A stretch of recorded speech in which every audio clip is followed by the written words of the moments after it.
Despite attempts by modern biblical scholarship to debunk the gospel account of three magi visiting the newborn Jesus in Bethlehem, the stories were historically true according to extensive research by author Dwight Longenecker.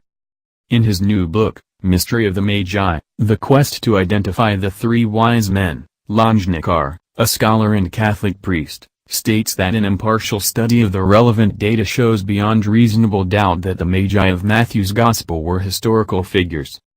For many years, Longenecker writes, skeptical scholars have rejected the possibility that the infancy stories about Jesus could be historical for a number of reasons, such as the fact that they contain supernatural elements.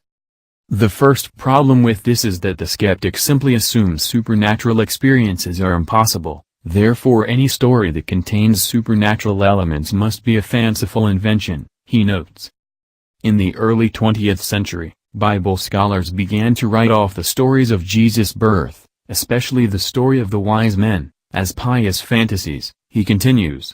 They did so without considering if the stories might, at least, be rooted in real events.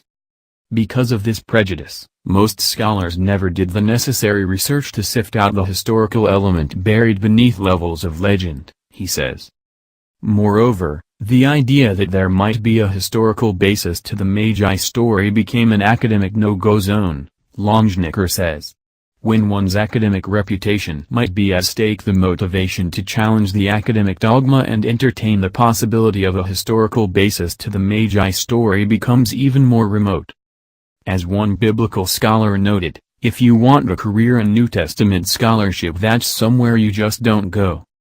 As a result, within the vast realm of biblical scholarship there is surprisingly little research and writing on the stories of Jesus' birth, and there is almost nothing which takes seriously the possibility that the story of the wise men is historical, he says. Assuming that the Magi story is pious fiction, scholars have not bothered to investigate the political, historical, geographical and cultural connections that come together to show that the visit of the Magi was historical. In this work, Father Longenecker sets out to fill this lacuna in biblical scholarship, examining the possible identities of the three men known simply as Magi, wise men, or kings.